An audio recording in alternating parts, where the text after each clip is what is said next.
بسم اللہ الرحمن الرحیم۔ حدیث کے الفاظ سنیے۔ رسول اللہ صلی اللہ علیہ وآلہ وسلم کا فرمان ہے، صحیح ترغیب کی روایت ہے 3026، قیامت کا دن ہوگا، ان من عباد اللہ لأناسا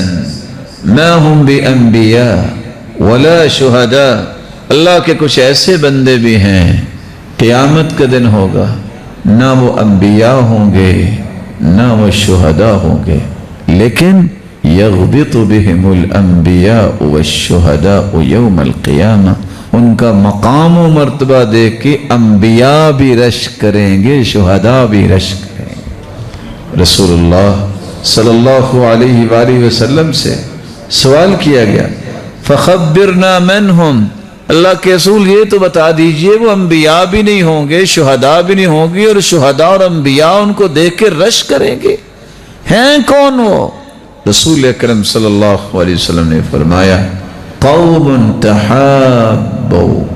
بروح اللہ علی غیر ارحام بینہم ولا اموال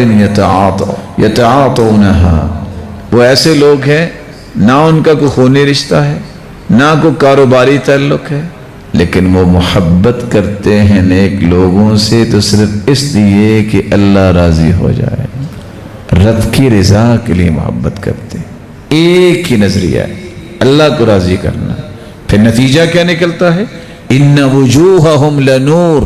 قیامت کو جب یہ آئیں گے تو ان کے چہرے نور کے ہوں گے، وانہم لعلی نور، اور یہ بٹھائے بھی جائیں گے تو نور کے ممبروں پہ بٹھائے جائیں گے، وَلَا يَخَافُونَ إِذَا خَافَ النَّاسِ، جب لوگ خوف محسوس کر رہے ہوں گے تو ان کے اوپر کوئی خوف نہیں ہوگا، وَلَا يَحْزَنُونَ إِذَا حَزِنَ النَّاسِ، جب لوگ غمگین ہوں گے تو ان پہ کوئی غم نہیں آئے گا۔ پھر اللہ ذوالجلال نے اپنے پیغمبر کو توفیق دی، اللہ کے رسول نے یہ بات کہنے کے بعد یہ آیت پڑھی، الا ان اولیاء اللہ لا خوف علیہم ولا هم یحزنون، یہ اللہ کے ولی ہیں جن کے اوپر کوئی خوف نہیں ہوگا۔ رب کی رضا کے لیے محبت کیا کریں، رب کی رضا کے لیے کسی کے پاس کبھی ضرور بیٹھا کریں، رب کی رضا کے لیے کبھی ملنے جایا کریں، رب کی رضا کے لیے نصیحت کیا کریں، رب کی رضا کے لیے خرچ کیا کریں۔ قیامت کا دن ہوگا، اللہ کی طرف سے ایک اعلان ہوگا، وجبت محبتی، آج میری محبت واجب ہے، للمتحابین فیہ، جو میری وجہ سے کسی سے محبت کرتا تھا، والمتجالسین فیہ، جو میری رضا کے لیے کسی کے ساتھ بیٹھتا تھا، والمتزاورین فیہ، جو صرف میری رضا کے لیے کسی کی زیارت کرنے جاتا تھا، ناصحین فیہ، جو میری رضا کے لیے ایک دوسرے کو نصیحت کیا کرتے، والمتبازلین فیہ،